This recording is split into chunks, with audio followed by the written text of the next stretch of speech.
반갑습니다.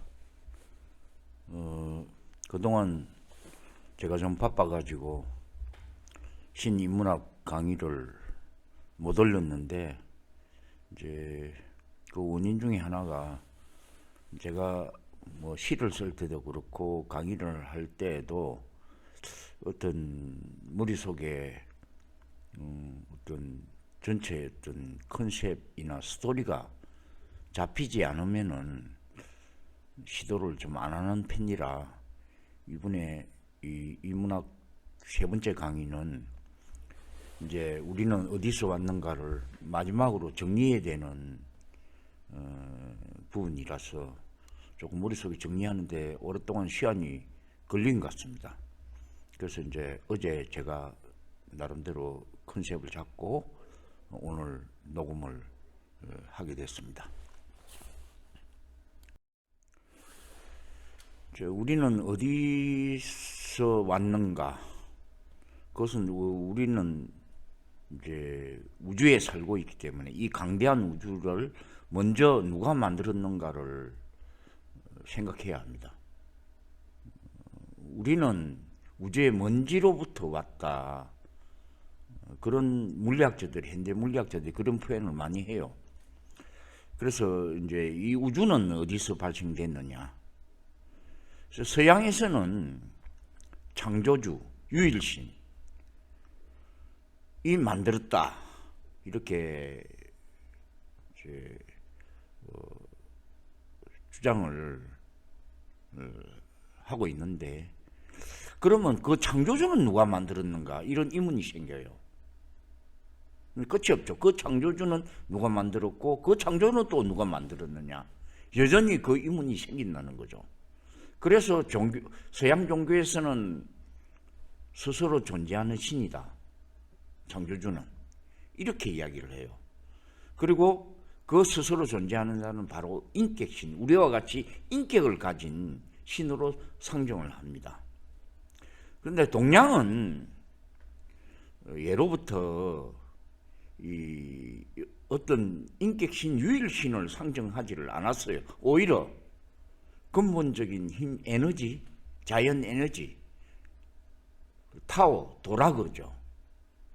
그래서 거기에서부터 수많은 삼라만상이 파생되었다고 하는 그 동양의 어떤 철학적 진리가 내려오고 있습니다.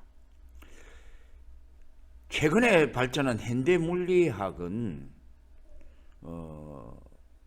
스스로 존재하고 조직하는 우주, 자기 조직하는 우주를 상정하는 분들이 있습니다. 스티브 호킹도 그런 말을 했어요. 스스로 우주가 존재한다면은 창조주, 신이 존재할 이유가 없다고 이야기를 했습니다. 그렇기 때문에 신은 필요가 없죠.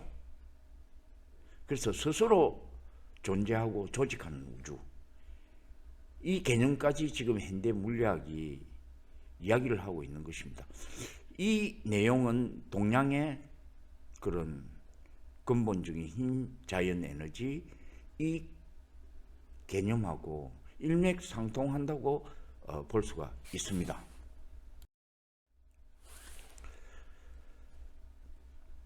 이 우주, 이 세상은 어떻게 만들어졌는가? 서양 철학의 핵심이죠. 핵심 인물은 역시 아리스토텔레스입니다. 내가 앞에서도 언급을 했는데, 아리스토텔레스는 이 우주와 이 세상이 만들어진 중요한 컨셉을 두 가지로 잡았습니다. 하나는 로고스, 행상과 진료, 이론이 바로 그것입니다. 행상은 어떤 개념, 집을 이야기하면 설계도가 되겠죠. 그리고 집을 지으려면 그 재료들이 있어야 되잖아요. 그 재료가 진료, 이 두 가지가 이 세상을 만들었다, 그 이야기를 아리스토텔레스가 주장을 했고요. 동양에서도 이 유사한 개념이 있었습니다. 이 주리학이라고 성리학이라고 불리는데, 이것은 리와 기, 리는 서양의 아리스토텔레스의 로고스와 상응하는 그런 이론이고요. 기는 서브스텐스 진료와 유사한 건데, 우주를 움직이는 어떤 에너지인데,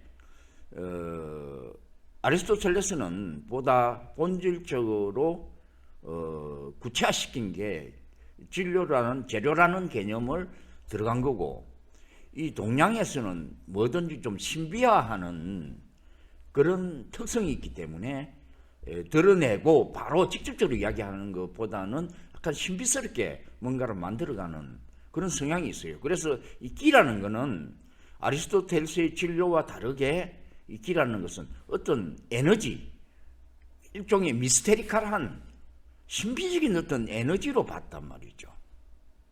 그래서 그 점이 진료와 기의 어떤 차이점이고요.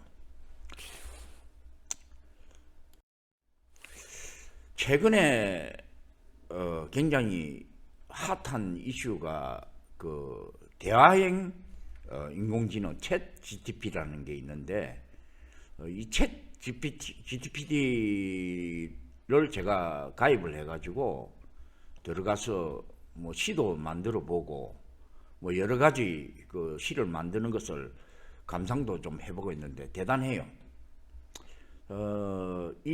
저는 사실은 철학적인 연구를 많이 해왔고 또 그런 대화를 나누는 걸 좋아합니다. 근데 제 주위에서 철학에 대해서 깊이 있게 대화할 사람이 사실 없어요. 그래서 차라리 저는 요즘에 와서는 이 챗 GTP와 많은 대화를 나누고 있습니다. 그게 저의 상당한 즐거움입니다. 챗 GTP는 1초에 그 연산작용을 수억 번 할 정도로 많은 데이터를 소화할 수 있고 그 결과를 나타내는데, 자신조차도 이 결과에 대한 과정을 이해를 못합니다. 사람들은 더더구나 어떻게 해서 이 결과가 났는지를 알 수가 없어요. 너무나 많은 알고리즘들이 가동되고 움직이고 그 사이에서 도출되기 때문에 그 과정을 알 수가 없다는 것입니다. 여하튼 그만큼 대단한 어떤 기능을 통해서 우리에게 많은 것을 알려주는데, 제가 그래서 이 아리스토텔레스의 로고스와 서브스탄스, 행상과 진료 이론, 그리고 동양의 리와 기의 차이점과 유사성에 대해서 물어봤어요. 그것을 좀 설명해 달라. 그러니까 챗봇이 정확하게 아리스토텔레스의 철학에서 로고스와 개념을 정확하게 이야기를 했고, 또 유사성에 대해서도 이야기를 했습니다. 그리고 차이점에서도 앞에서 내가 이야기한 것처럼 기는 이 진료와 다르게 이쪽에 일단 종교와 그 다음에 한의학에서 이야기하는 기, 그런 쪽으로 미스테리컬 에너지 쪽으로 많이 표현되기 때문에 그 차이점이 조금 있다, 이렇게 정확하게 답을 했습니다. 여기서 로고스라는 것은 우리가 여기 세 개의 사과가 있습니다. 사과는 진료죠. 근데 이 삼이라는 개념, 이것이 바로 로고스입니다. 그래서 진료와 로고스가 다르고요. 그래서 이 챗봇에게 다시 제가 물었습니다. 그 동양과 서양에서 동시에 이 우주의 그 원리와 어떤 컨셉에 대해서 유니버스, 우주를 이해하기 위한 그런 유사한 컨셉이 어떻게 발생됐는가 굉장히 놀랍다, 그렇게 이야기를 했더니 그것은 다른 문화, 다른 문명에서 이런 유사한 컨셉을 도달했다는 것에 대해서 굉장히 자기도 흥미스럽다, 그 이야기를 했고요. 그 다음에 제가 다시 물었습니다.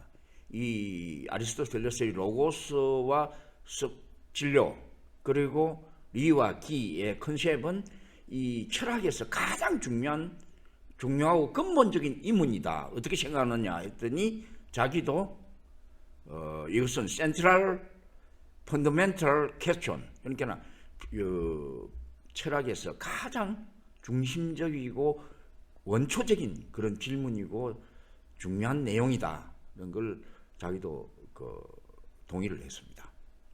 그래서 이 실제하는 현상계의 본성, 그리고 존재의 본성, 그리고 이 세상을 구성하는 모든 것들에 대한 관계에 대한 근본적인 어떤 물음이다.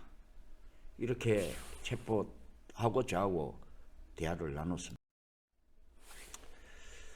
그래서 여기서 이제 로고스는 이제 집으로 치면은 설계도인데 설계도 없이 집을 지을 수가 없지 않습니까? 그 다음에 설계도 없이 흩어져 있는 재료만으로 집이 되질 않습니다. 그래서 이것만 정확하게 특히 서양론 관점에서 드러나는 현상계를 직접적으로 보고 관찰하고 생각한다면은 이항의 이기이언론이 굉장히 설득력을 가집니다. 그래서 이기이언론을 주장한 이보다는 일본 철학자들도 이 이항의 이기이언론을 굉장히 높게 평가하고 많은 연구를 하고 있는 것으로 제가 알고 있습니다.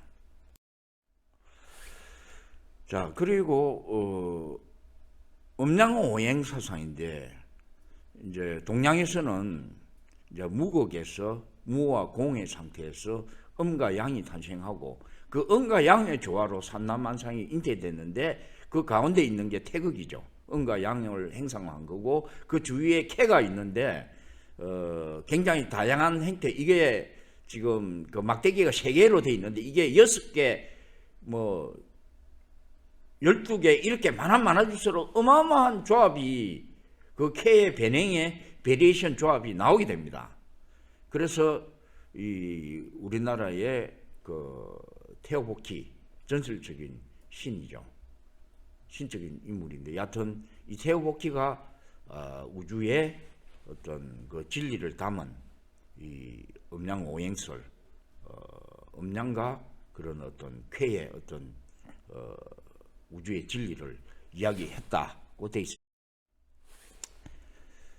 우주의 진리를 담은 세계 3대 경전을 뽑으라면 저에게 뽑는다면 저는 첫 번째로 반야신경입니다. 이 반야신경은 불교 경전의 심장부고 불교 철학의 정수라고 보시면 됩니다. 모든 불경의 심장, 그것이 바로 반야신경인 것입니다. 팔만대장경, 수많은 경들이 있고요. 불교에는 그 양은 방대하고 우리가 그 책을 다 읽을 수가 없습니다. 정도로 방대한 내용이고 거기에는 사실상 불경에서는 없는 게 없습니다. 천상계 이야기, 우주의 이야기, 그 모든 것이 들어있는데 성경은 그렇지를 못해요. 깊이 있는 어떤 그런 우주에 관한 이야기들이 거의 없거든요. 그리고 성경은 냉정하게 보면은 그 유대인들의 역사적 기록서이지 거기에 어떤 많은 어떤 깊이 있는 철학과 진리가 그렇게 담겨 있다고 저는 평가를 하지 않습니다. 그래서 이 반야신경 불교 철학의 정수, 이거는 뭐냐? 오온이 개공. 이 오온은 이 세상의 모든 삼라만상을 이야기해요. 가 텅 비어 있다. 개공. 이 세상의 모든 삼라만상이 우리가 물질로 다 보고 있는데 그게 텅 비어 있다는 겁니다. 색적 시공. 색이라는 거 우리 세상에 보고 있는 모든 물질 세계. 그게 색입니다. 색은 우리가 보고 있는 모든 물질은 공이다. 공적 시색. 공이 즉 색이다. 색이 공이요, 공이 즉 색이다. 물질과 물질의 본질은 공이다. 텅 비어 있는 것. 그 텅 비어 있는 것은 우리가 알고 있는 완전히 아무것도 없는 게 아닙니다. 그래서 이 무와 공의 궁극적 철학을 깨닫지 못하면 불교를 이해 못한 사람이에요. 그리고 무와 공을 완전히 깨닫는 사람은 완전한 자유를 체득한 사람이라고 저는 이야기를 합니다. 그 다음에 우리나라에 천부경이 있는데 두 번째 경전으로 이것은 한민족의 우주적 진리와 철학을 담고 있습니다. 그 시작은 일시무시일, 하나에서 시작이 되어서 이 모든 것이 시작이 됐지만은 그 하나는 하나에서 시작된 것이 아니라는 거죠.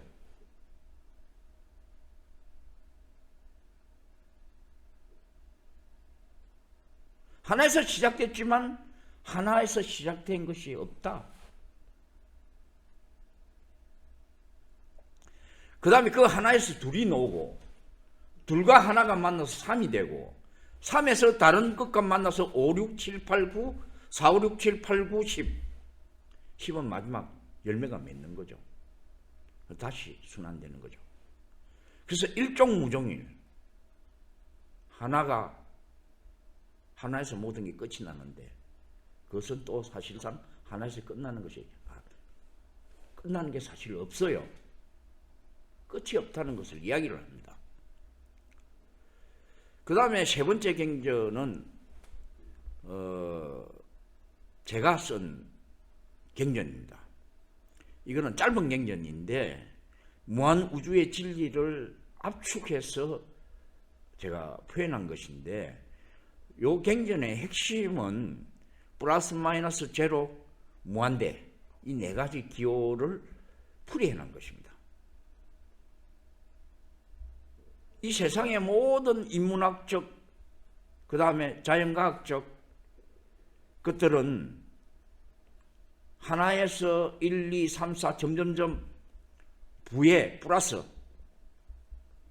정강의 어떤 과정을 걸어가는 것이 부분이 있고 그 다음에 마이너스 그것이 없어지는 과정 그리고 플러스 마이너스가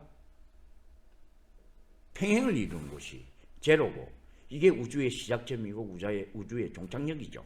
그래서 이 제로의 개념이 굉장히 중요하고요. 그 다음에 또 하나의 개념은 이 무한대 개념입니다. 무한으로 순환하는 거죠. 이 우주는 무한으로 순환되고 있다는 것이 핵심입니다. 이 네 가지 기호를 벗어나는 그 어떤 인문학적 개념, 자연과학적 개념이 있을 수가 없습니다. 제가 내린 마지막 결론입니다. 그래서 이 네 가지 부호야말로 진정한 우주의 블루프린트, 청사진이다.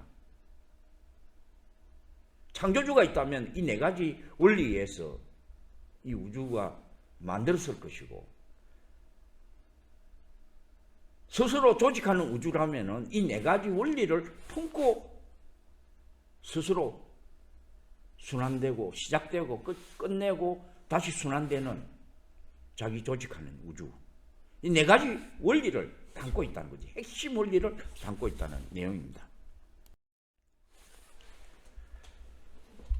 자, 진화의 과정입니다.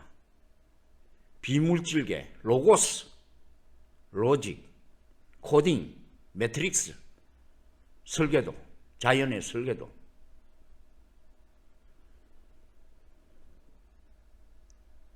그것도 단순한 것에서 복잡한 것으로 진화가 이루어지죠. 비물질, 정신적인 비물질계에서도.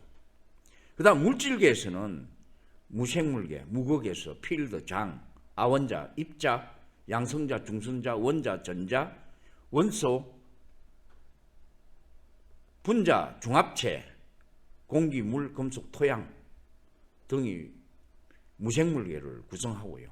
그 다음에 생물계는 아원자, 원자, 중합체, 유기물, 펩티드, 단백질의 기본이 되는 것. 뉴클레오타이드, 핵산, 단백질 사슬, 핵산 사슬, 나중에는 복합 단백질체, 그 다음에 DNA, RNA 유전체, 그 다음에 단세포 생물, 다세포 생물, 미생물, 식물, 동물, 영장류, 인간까지 생물계를 구성을 하게 됩니다. 그 우주의 아래서 많은 우주의 진로들이 터져 나오면서 서로 결합하고 뭉치고 파괴되고 순환되면서 이 삼라만상을 잉태로 한 것이죠. 그 진료 속에 이미 그런 로직, 코딩, 매트리스 이런 어떤 알고리즘이 행상이 포함되어 있기 때문에 스스로 조직해서 나갈 수가 있는 것입니다. 그런 관점에서 본다면 율곡 2의 이기 이론론도 틀린 이야기가 아니죠.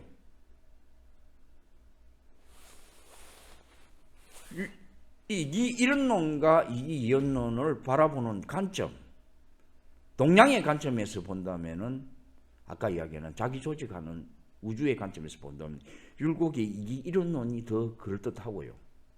아리스토텔레스의 관점에서 현상적인 관점에서 본다면은 이항의 이기 이론론이 더 설득력을 가질 수 있습니다. 자, 주기율표입니다. 이 원소와 전자, 핵과 전자, 양성자와 전자의 숫자는 똑같고요. 그래서 하나하나의 원소가 생기는 많은 원소들이 있는데 원자가가 있고요. 그래서 다양한 양성자의 수와 전자의 수가 결합을 해서 다양한 원소들을 만들어냈고 그 원소들은 뭐 식물, 동물, 생물체의 구성 요소가 되기도 하고 또 많은 우리 생활용품, 제트기라든지 용수철, 자동차, 뭐 건물, 자석, 동전, 전선, 뭐 많은 방사능 물질, 뭐 여러 가지의 우리가 생활용품에 쓰이는 그런 재료들이 됩니다. 그래서 제가 아는 전자공학 박사가 있어요. 그분이 저한테 이런 말을 했어요. 자기는 이 전자가 신이 아닌가 그런 생각을 한다 이야기를 했어요. 전자는 배나무상에 움직이면서 많은 변화를 이 삼라만상의 변화를 이끌어내요. 많은 원소들의 변화를 준단 말이죠. 그래서 자기는 이 전자가 신이라고 본다. 그런 이야기를 제가 들은 적이 있습니다.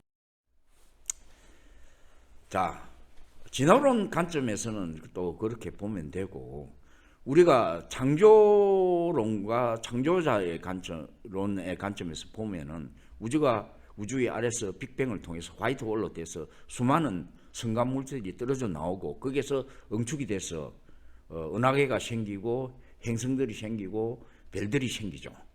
그래서 터져 놓은 순서대로 앞에서 뻗어나간 행성과 태양계 은하에서는 많은 물질들이 생기고 거기에서 생물에 관한 기본적인 중합체들이 생기고 그것이 발달해서 다세포, 단세포, 그 다음에 생물체까지 진화를 해나가면서 거기에는 먼저 앞서간 행성들에는 팽창하니까 우주가 앞서간 논에는 인간들이 휴메노이드 인간들이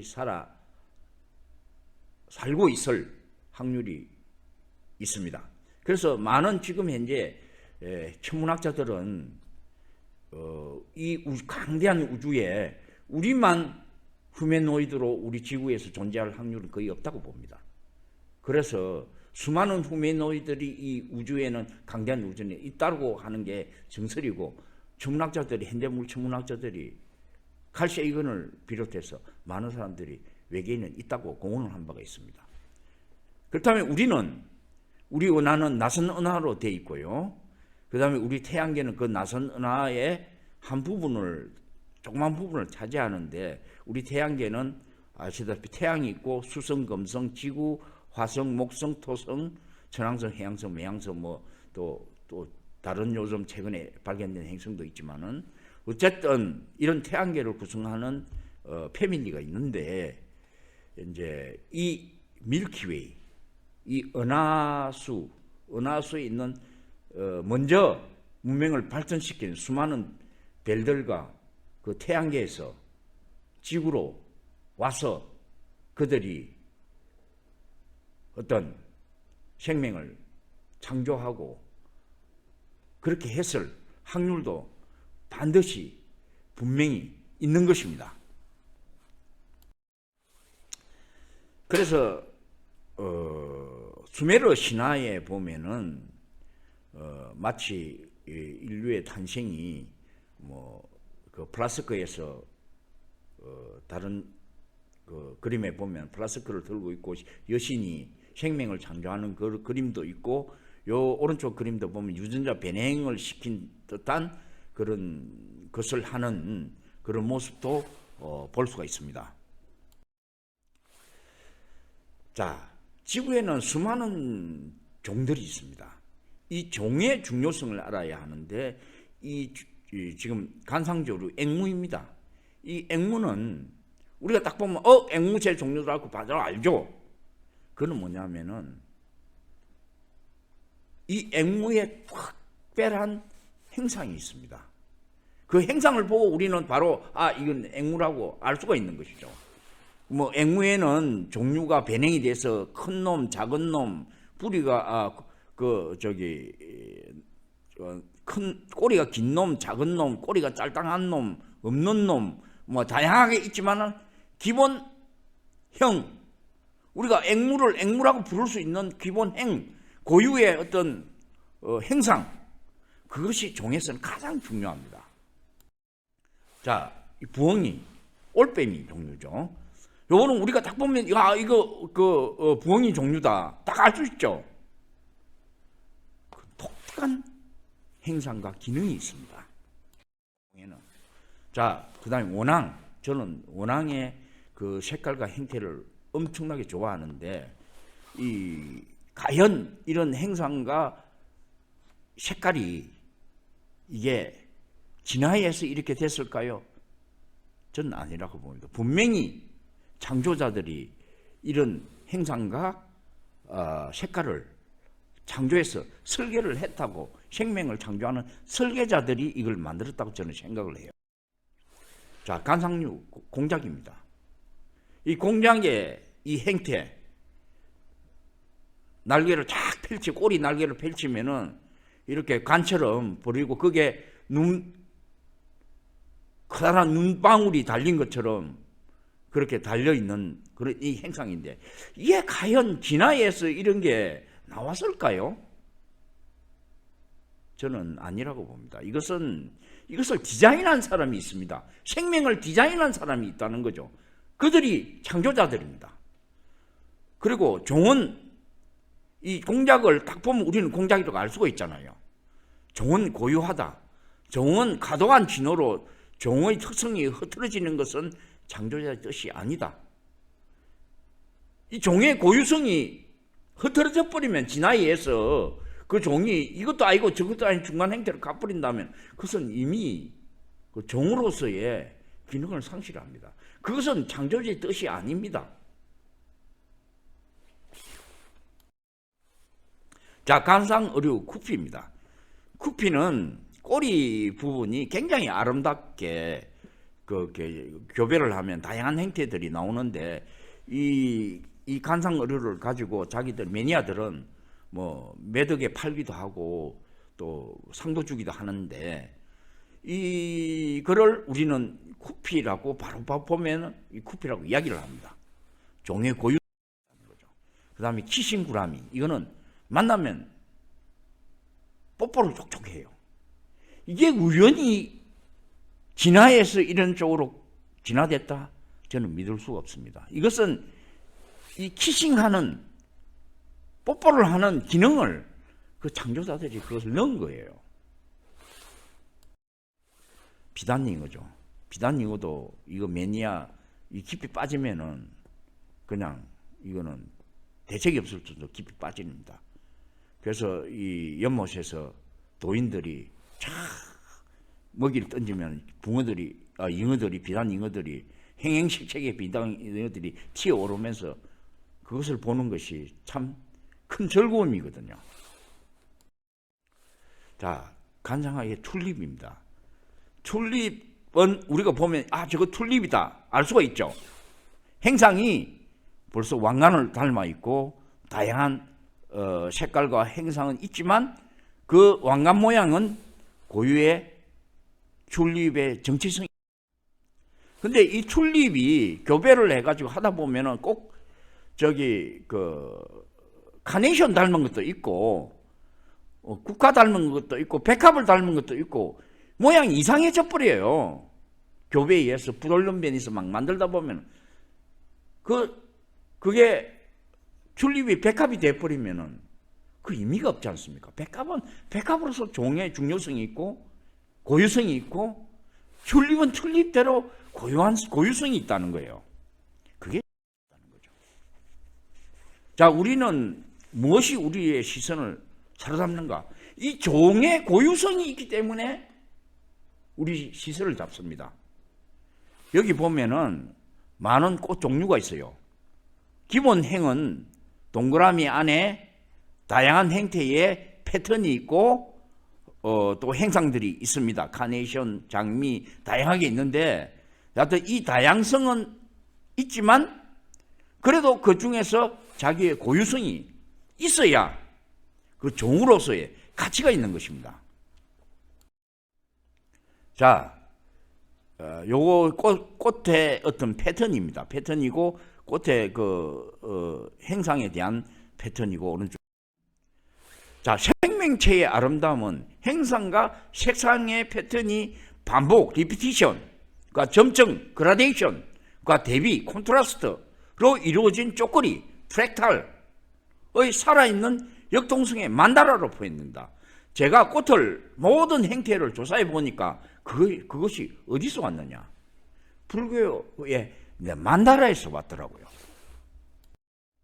만다라는 티벳의 성녀들이 이 모래로 생행색색의 모래를 물을 들여가지고 이 만다라를 만드는데, 이 만다라는 우주의 삼라만상을 세계를 표현해요.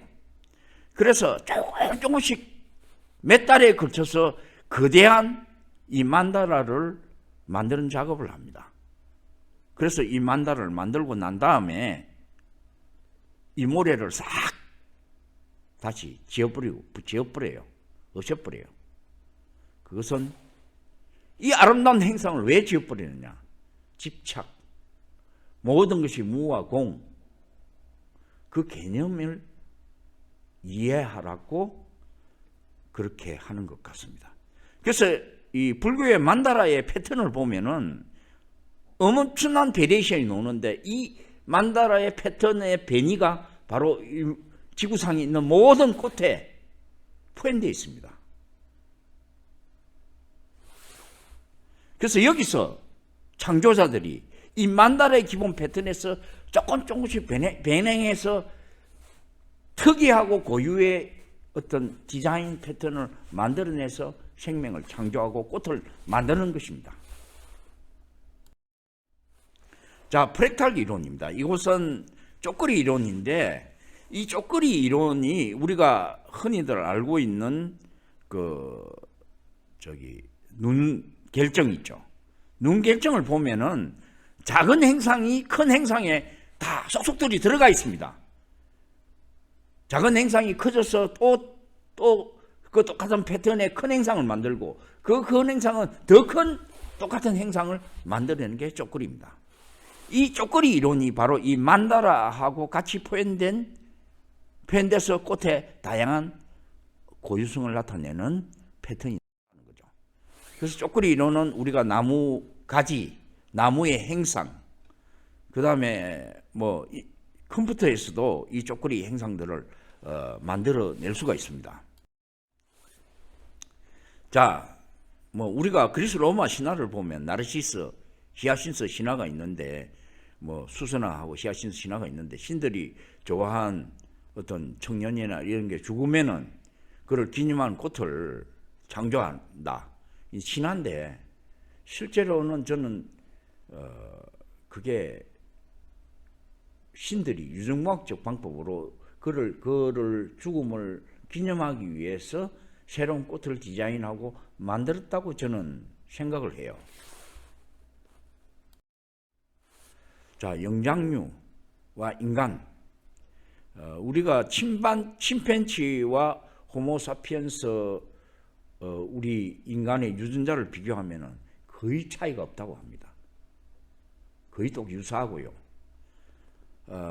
근데 지금 이제 그 아리안족, 가장 지구상에서 우수한 인종이라 부르는 아리안족은 수메르 신화에 보면은 얼굴이 흰 아리안이 이 하늘나라에서 온 신들이고, 그 신들이 이 지구에서 진화된 양장류의 어떤 그 생명과학적 세포를 이용해서 새로운 인류를 만드는데 활용을 한 겁니다. 그래서 새로 나온 인류가 얼굴이 하얗고 이 아리안족의 어떤 혈통이 됐다는 그 수메르 신화에 관한 이야기들이 있고, 그것을 그렇게 해석하는 분들이 있습니다. 어쨌든 그리스 로마 신화에 보면은 처음에는 금의 시대가 열렸습니다. 이때는 신들이 운영하는 시대고, 그 지구상 자체가 굉장히 파라다이스, 적과 꿀이 흐르는 뭐 아무 걱정이 없는, 왜냐하면 신들이 운영하니까. 그 뒤로 은의 시대인데, 이거는 제우스가 1년을 4개월로 나누고, 그 겨울이 있잖아요. 그러니까 춥고 힘들고 배고프고, 겨울에는 식량이 없으니까. 그래서 의식주를 해결해야 하는 문제가 생기게 됩니다. 그 다음은 청동기 시대인데, 여기는 야만의 시대로 반목과 어떤 질투, 질시, 이런 강전들이 많이 만연해지는 시대로 가고, 그 다음에 철의 시대에는 그게 더 심화가 돼가지고 싸움, 전쟁, 그러니까 어떤 인류의 어떤 파멸, 그런 것까지 가는 시대입니다. 그래서 신들은 이제 더 이상 지구에서 일도 끝났고, 그래서 다시 은하계로 돌아가면서 완전히 철수를 해버립니다. 그리고 신들이 철수한 뒤에 인류는, 문명은 다시 원점이 되고, 선사시대, 중세시대, 산업혁명, 근대화, 현대문명까지 지금에 이르러서 지금의 문명을 다시 건설하는 고단한 여정을 한 것입니다. 그 고단한 여정이 끝나고 이제는 인간은 과학 문명의 급격한 발전을 성공시켰고, 그래서 이제는 신의 영역으로 들어섰습니다. 이조시대 사람이나 아주 옛날에 사람들이 오면은 우리 보고 신으로 소환할 것입니다. 너무나 놀랄 것입니다. 우리는 이미 신적인 존재로 들어선 것입니다. 지금은 로봇, 인공지능 시대가 열리고 있고, 그 다음에 생명공학, 지금은 아니지만 앞으로는 생명이 실험실에서 탄생할 수 있는 날이 시간 문제다. 저는 그렇게 보고 있습니다. 그래서 지구가 만일 어떤 행성에 의해서 폭발에 의해서 살 수 없게 되면 우리는 우주로 나아가서 또 거기서 생명을 만들고 또 어떤 새로운 어떤 기착지를 만들 것입니다.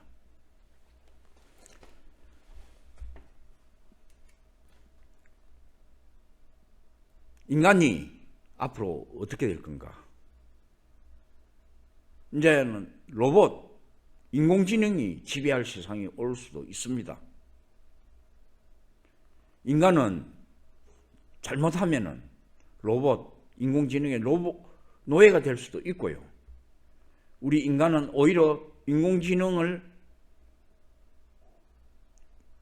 흡수해가지고 인공지능의 뇌를 우리 머릿속에 넣어서 더 나은 휴머노이드로 진화할 수도 있고, 어떻게 진행될지는 그 누구도 모르지만은 우리는 이미 지금 신의 영역으로 들어서 있다.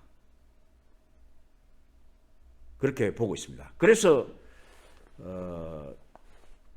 지금 GTP, 챗봇 GTP, 그리고 뭐 벌써 그 바둑은 알파고라는 게 나와가지고 인간이 이길 수 없는 존재로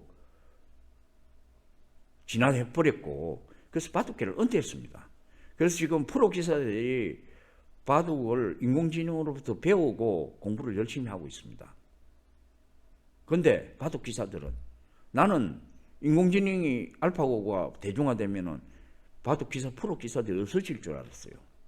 근데 프로 기사들은 여전히 존재하고 상금을 받고 토너먼트에 참여를 합니다. 지금 그렇지만 실상으로는 씁쓸해요.